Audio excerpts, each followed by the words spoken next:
Today we are bringing all of the MMA news straight to you with timestamps if you would like to skip to any particular part of the video. Hello everybody and welcome back to another video. If you are new here, my name is Kyle. I'm your guy with too many YouTube channels and welcome back to everything that you missed in MMA this week. This is a video that we have every single Friday and we cover things that you might know about, something to do with Conor McGregor or fights between fighters you have never heard about before. We are going to cover all of the news for the week, and again, timestamps are there if you'd like to skip to any particular part. Let's start off with the first piece of news. Starting off with the UFC is officially returning to Canada, and it's going to be the first pay-per-view of 2024. That's really cool to see. Every single time they come to Canada with a card, the fans are absolutely fantastic. They're kind of like I feel like they're in contention with the Irish fans and the Europe fans. Like, I would absolutely, like, it's so much fun watching everybody cheer for their own, you know what I mean? Like, and nobody does it like Canada, Ireland, and England, you know? So it's always fun to see. Those events are always bangers. So I heard, I don't know how true this is, but I've heard rumors, and I haven't seen this official, by the way,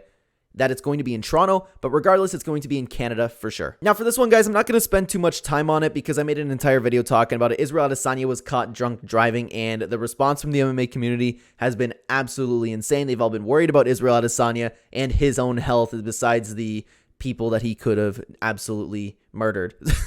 So I don't know what else to say about that. He's been guilty, and I don't know what else to say. Like, there's not too much. He just got caught, and it's been big news this week. Moving on, though, Cameron Saaiman has signed a new multi-fight deal with the UFC. I really like this. Cameron Saaiman is a huge prospect. I honestly, after his last performance, I'm officially on the Cameron Saaiman train. I think he's going to get very far in the division, so it's very nice to see. Hopefully, he continues fighting. I believe he has a fight lined up. I don't remember off the top of my head, but regardless, it's exciting to see. Love watching that dude fight. He's just got to, like, watch the fouls. Now, guys, we have some Contender Series signings for this week. I'll list them off real quick for you. So we have Vinicius Oliveira, Ernesta Caricati, and I might be pronouncing that wrong. My apologies. We have Carly Judas, Daniel Silva, Angel Pachetto, and Danny Barlow. Dana White this week signed a bunch of losers from the Contender Series, and I don't mean that in a disrespectful way. I just mean they lost the fight. I think that's a great decision on him. I wish Dana White would sign more losers from the Contender Series because these guys, dude, one guy's ear was falling off of his head. And I was like, man, he put on, like, his skill, his heart, everything was there, and he just barely came short of winning that fight. So it's very nice to see him actually get his opportunity in the UFC. Best episode we've seen so far of the Contender Series. So, guys, we have a little bit of an update on Conor McGregor. Of course, we all know that he was supposed to fight Michael Chandler in December, but now it's official that Conor McGregor is going to return in the first quarter of 2024. I don't know why. Maybe it has something to do with USADA.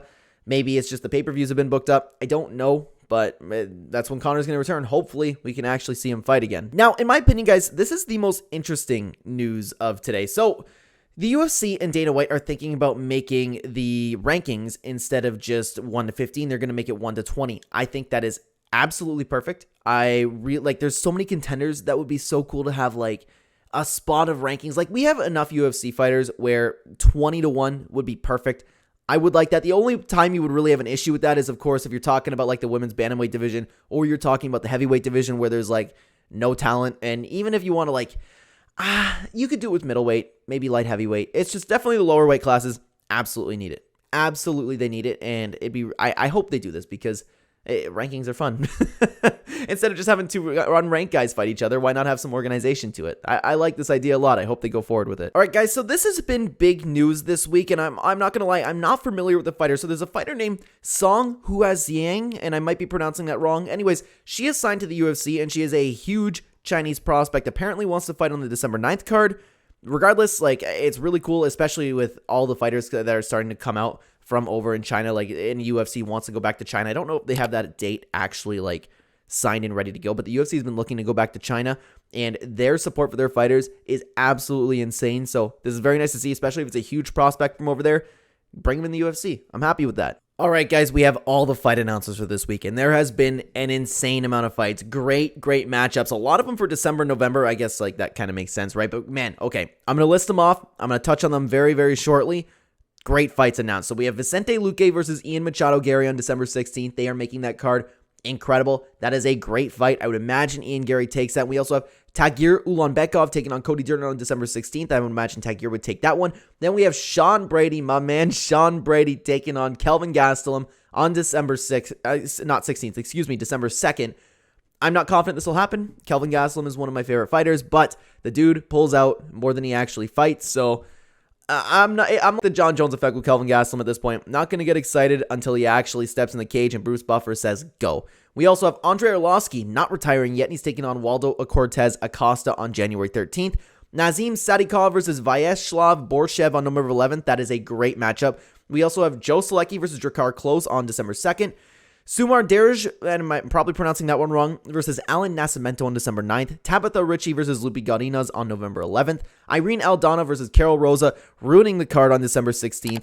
Andre Muniz versus John Young Park on December 9th. I'm very interested to see how Andre Muniz will bounce back from his most recent fight. And we also have Casey O'Neill versus Ariana Lipski on December 16th. And the biggest one of the week, this isn't just in the works at the time of recording this video, is probably going to be official very soon. Petr Yan versus Song Yadong on December 9th. I love this fight, but I also hate it because I'm a big fan of both guys. I can say the same thing about these two guys.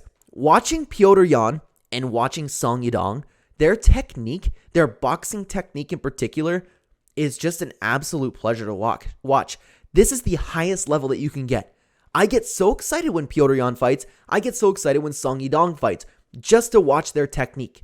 I love both these guys.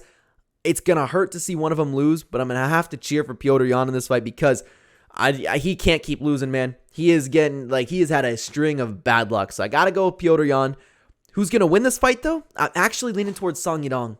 I really am. It's going to be a crazy matchup, man. I'm so excited for that fight, but I hate it at the same time.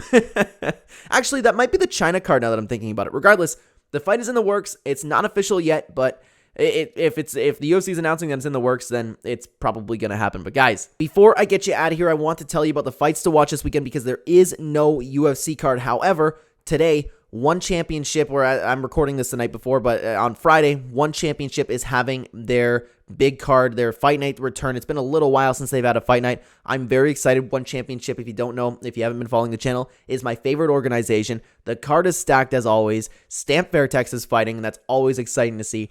I can't wait for this card. I love the events that One Championship puts on. And we're back to normal next week. We're back to normal with all the Bellator, UFC. One is having another event, so next weekend is going to be crazy for fights. But this weekend is a very slow week, but I'm very excited for the One Championship card. And with that being said, guys, that is all the MMA news that we have for you today. Thank you so much for watching. Thank you so much for being here. If you are new here and you enjoy the content, we have this video out every single Friday, keeping you up to date on all things MMA, guys. Thank you so much for watching. If you want to continue watching the Clenbat channel, there'll be 2 videos on screen for you right here. Check them out. I will see you either there or in the next video, guys. Take care.